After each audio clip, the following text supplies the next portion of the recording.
Welcome back. Well, we still have plenty of football to get to from around the area. We have a great rivalry in the Interstate 8. We were out at a flag football game, regional championship on the line. Just a lot of big-time football. We got hardware going on over there. We got teams vying for playoff spots. So let's get us started right now in the Interstate 8 with Rochelle hosting the rival Canelan Knights. And, you know, these two always play hard against one another. The varsity game starting late because of an injury in the sophomore game. Pushed back the start by at least a half an hour. Picked things up late in the first. Hub's already up 14-7. Who else but Grant Gensler, the senior, gets on his horse for a 62-yard gain. Hubs would find the end zone thanks to Roman Villalobos, making it 22-7 game after the first quarter. In the second, Knights trying to respond on a third down, but a swarm of Hubs come up with the sack for a 7-yard loss.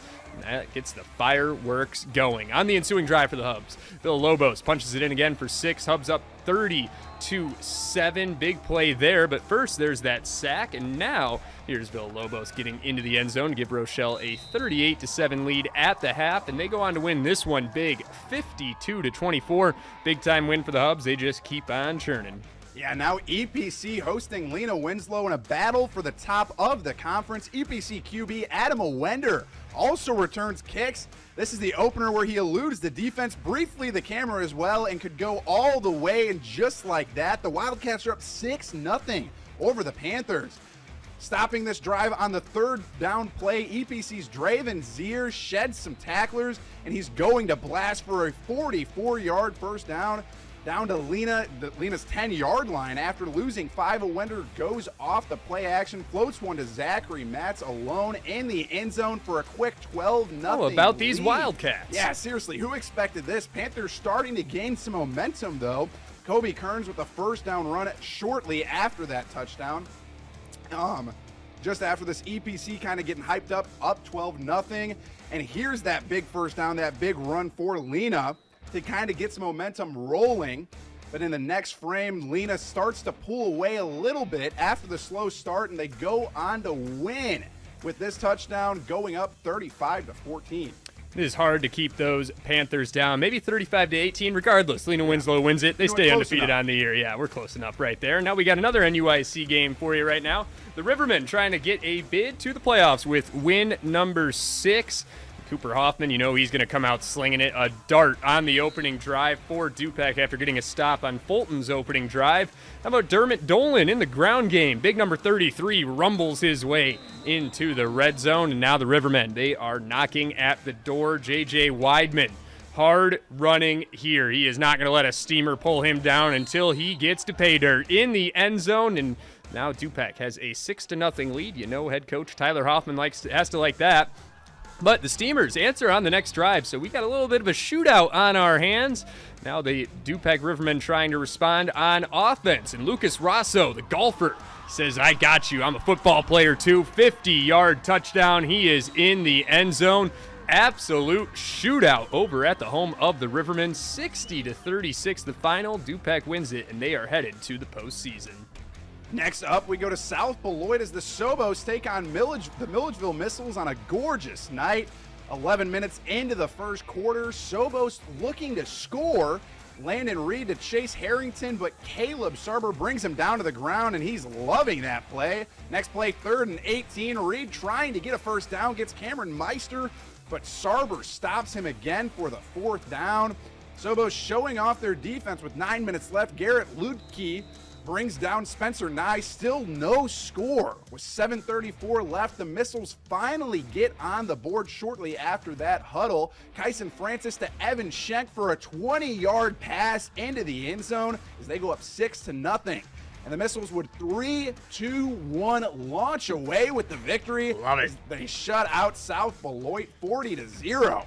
Yeah, Milledgeville, a hard team to slow down. And now we got some flag football that I know you want to bring us to as well, Josh, because we had a regional championship on the line. Oh, yeah, seriously. Big-time regional championship on the line as Guilford's taking on Harlem in the flag football regionals.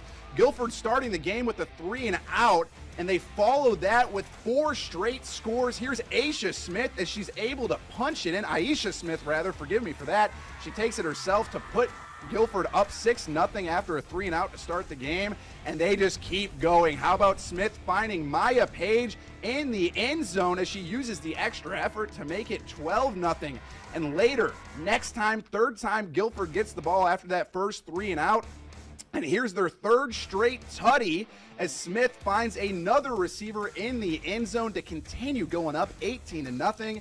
Now we go to the second half. Smith nails this dot straight to Zariah Burnett, and she uses the extra effort. Check this out, making all of these Harlem defenders miss. That's a track and field athlete right there. Seriously, not letting anybody take her flags. And guess what?